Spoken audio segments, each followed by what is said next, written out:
चीवियर्स welcome back to healthy morning. Lifestyle का segment है जी। और आज क्या दिन है? आज है थर्सडे का दिन। और थर्सडे के दिन हम गायनोकोलॉजिकल इश्यूज़ पे बात करते हैं और एक गायनिक हमारे साथ मौजूद होती हैं और वो हमारे साथ अभी भी मौजूद हैं, डॉक्टर अंजुम रहमान। अस्सलाम वालेकुम डॉक्टर साहिबा, कैसी हैं? ठीक ठाक। You're looking very nice, very pretty, nice color. खवातीन को बैठती उनकी तारीफ कर दिया करो ना तो फिर कहा कंफर्टेबल हो जाती हैं। टिप है जी, टिप है। नहीं आज शी लुकिंग वेरी नाइस। अच्छा जी डॉक्टर साहिबा, हमारे पहले पोल का सवाल देंगी, ये सवाल का जवाब देंगी, सवाल तो नहीं देंगे, सवाल का जवाब देंगी। हमारे पोल का सवाल है कि when it comes to selecting a spouse for yourself, आप इनमें से क्या चीज़ ज़्यादा प्रेफर करती हैं, खूबसूरत या खूबसीरत?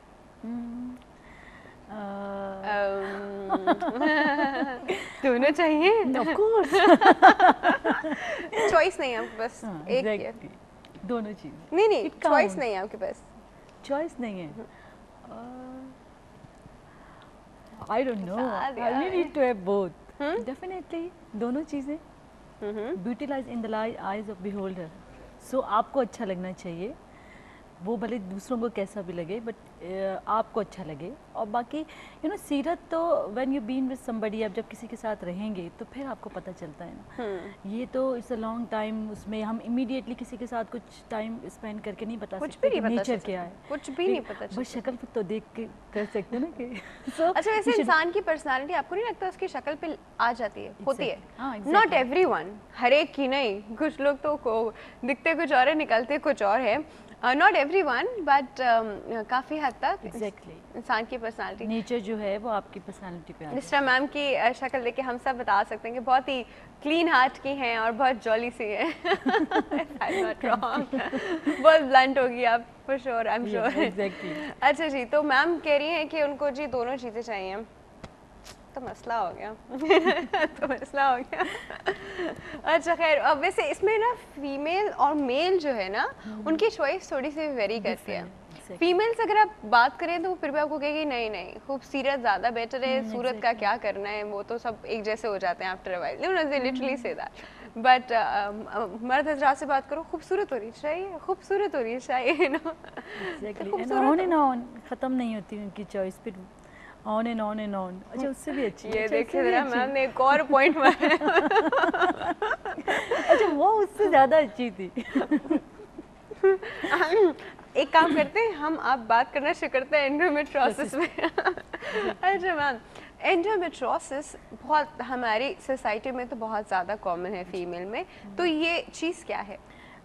Is a type of tumour, रसूली, बेनाइन ट्यूमर। या इट्स अ बेनाइन ट्यूमर, मगर ये एक तरह की रसूली है। ये इन अ वे दूसरे बेनाइन ट्यूमर से इसलिए ज़्यादा डेंजरस होती है कि ये किसी भी फीमेल की फर्टिलिटी या बच्चे पैदा करने की जो उसकी एक है सलाहियत, उस पर बहुत ज़्यादा इफ़ेक्ट करती है।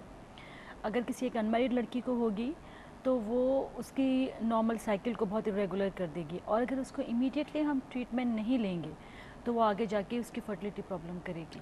अच्छा ये चीज़ कैसे फर्टिलिटी अफेक्ट करती है? फॉर श्योर करती है। डेफिनेटली, क्योंकि ये ओवरीज, अंडेदानी और उसके साथ पे ट्यूब होते हैं जिनसे बच्चा ठहरता है, फैलोपियन ट्यूब, ये इन दोनों पे इफेक्ट करती है। बल्कि इन अ वे अगर ये बहुत एक्सटेंसिव हो जाए तो ये फैलोपियन ट्यूब को बंद कर देती है, कम्प्लीटली क्लोज कर देती है। और फिर हम मतलब इट्स वेरी डिफ़िकल्ट कि पेशेंट कंसीव करे, फिर उसको IVF या टेस्ट ट्यूब बेबी पे जाना पड़ता है, ये इतना ज़्यादा एक्सटेंड कर देती है। अच्छा ओके, अब मैम इसके रीजंस क्या होते हैं? देखिए आई एम सो सॉरी आपकी बात, एंडोमेट्रोसिस जो है वो ओवरग्रोथ है वहाँ के टिश्यूज की, इतनी ज़्यादा कि वो ट्यूब ब्लॉक कर दे, या ओवरी का फंक्शन कॉम्प्रोमाइज कर? ओवरी का फंक्शन कॉम्प्रोमाइज होता है एक्चुअली। ये हर मेंस्ट्रुअल साइकिल के साथ एक्सटेंड करती है। जब भी पेशेंट को मेंस्ट्रुअल साइकिल आएगी, और initially basically it's a genetic problem, usually it's a genetic problem. ये उन लोगों में ज़्यादा कॉमन होता है जो डिलेड मैरिज या फिर जिनके बच्चे नहीं होते, उनमें ये ज़्यादा कॉमन होता है। इसके बाद हर मेंस्ट्रुअल साइकिल में ये एक दफ़ा हो जाए तो फिर ये बढ़ती है। ये ना सिर्फ ट्यूब और ओवरीज बल्कि पेट में आंतों तक इन्वॉल्व कर सकती है, बड़ी आंत को, छोटी आंत को, large intestine, small intestine, it's a very extensive disease, और इसकी immediate treatment is very important. हम ये कहते हैं कि जी छोटी रसूली है उसको छोड़ दिया, but we have to exclude this condition. ये आंतों तक कहाँ पहुँच गई? वो एक्सटेंड कर जाती है, ट्यूब तो खुले में ना साइड से। मैंने आपको बताया कि हर मेंस्ट्रुअल साइकिल में ये बढ़ती है, जब एक दफ़ा मेंस्ट्रुअल साइकिल आएगा तो ये एक्सटेंड करेगी, फिर और एक्सटेंड करेगी। एक्सटेंड करेगी मतलब जितनी बार मेंस्ट्रुअल साइकिल के बाद वो लेयर वापस रिपेयर अपने आप को करती है तो ये बढ़ती है और बढ़ती है। ये बढ़ती ना सिर्फ बढ़ती है, ये हर मेंस्ट्रुअल साइकिल में फैलती है, फैल जाती है। जब भी पेशेंट को मेंस्ट्रुअल साइकिल आएगी तो ये और फैलेगी, ये और बढ़ेगी। अगर पहले 1 सेंटीमीटर थी तो हो सकता है 1.5 2 सेंटीमीटर। और सबसे इम्पॉर्टेंट बात इसकी है कि मोर देन 2 to 3 सेंटीमीटर पे कोई मेडिकल ट्रीटमेंट इसकी नहीं है, क्योंकि जो मेडिसिन अवेलेबल हैं वो सिर्फ 1 सेंटीमीटर के मास पे इफेक्ट करती हैं। मेडिकल ट्रीटमेंट का मतलब ये है कि सर्जरी अवेलेबल है, दवाओं से सही हो जाए। हाँ। चलो जी ठीक है, हमारे पास एक कॉल मौजूद है जी, अटेंड करते हैं। अस्सलाम वालेकुम। वालेकुम अस्सलाम, क्या हाल है? बिल्कुल ठीक ठाक, हेल्दी मॉर्निंग। कौन बात कर रहे हैं? जी मैं शाजिया बात कर रही हूँ। शाजिया, कैसी हैं आप? अल्लाह का शुक्र है, सब खैरियत ठीक ठाक। अच्छा, आप सुनाइए, बड़ा अच्छा शो चल रहा है आप लोगों का माशाल्लाह। Thank you so much. Shazia, हमारे पोल का जवाब देंगी? किस चीज़ का? पोल के क्वेश्चन का जवाब। सवाल मुझे नहीं पता। अल्लाह, सवाल है जी हमारा कि आप स्पाउस में क्या प्रेफर करते हैं, खूबसूरत होना या खूबसूरत होना? एक चीज़ सिलेक्ट करनी है। ज़ाहिर बात है खूबसूरत ही पसंद करेंगे। और अच्छा ना लगे देखने में तो, दिल ना माने तो? मैं तो वैसे माशाल्लाह शादीशुदा ही हूँ। अच्छा फिर तो आप कुछ भी कह ले, है ना? अच्छा नहीं, आपकी जब शादी हुई थी तो आपने अपने हस्बैंड को देखा था? हाँ, देखा बात। ज़ाहिर बात है, उसके बगैर तो आजकल के दौर में आपने देखने के बाद प्रूफ किया था कि हाँ चलो ठीक है? हाँ हाँ देखा था, घर वालों ने बल्कि ड्राइंग रूम में बैठ के ज़रा बातचीत भी कराई थी। ओके, अच्छा तो आपको वहाँ पे वो अच्छे लग गए थे? वैसे पसंद तो घर वालों की थी, लेकिन यही फिर उन्होंने कहा था कि आपने सेलेक्ट करना है कि कैसे कैसे। अब वो माशाल्लाह खूबसूरत भी निकले। हाँ खूबसूरत भी हैं और लालच नहीं की ना शक्ल की, तो इसलिए फिर जो है दोनों चीज़ें मिल गई। शक्ल की लालच नहीं की, that was a cute one. अच्छा जी, क्या पूछना?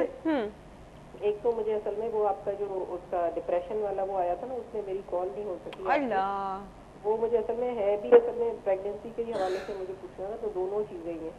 एक तो ये कि अभी मेरी जैसे प्रेगनेंसी है, मेरा 6 मंथ है ना, ठीक है। तो मेरा ये कि डॉक्टर ने बेड रेस्ट कहा हुआ है, तो अब उसमें ये है कि अब माशाल्लाह वैसे बात ये होता है कि रूटीन में घर के काम शाम कर रहे होते हैं, आउटिंग हो रही होती है, तो बिल्कुल जो घर पे वो हो जाते हैं ना, बंद हो जाते हैं, इतना डॉक्टर डरा देते हैं कि यूँ है और मतलब बेबी काफ़ी नीचे है। और फिर अब कुछ दिन पहले मैं स्टिचेस भी लगवा कर आई, तो वो अब फिर ये कि रेस्ट ही रेस्ट है, पलंग पे ही लेटे रहना है, उससे बड़ा डिप्रेशन सा हो जाता है।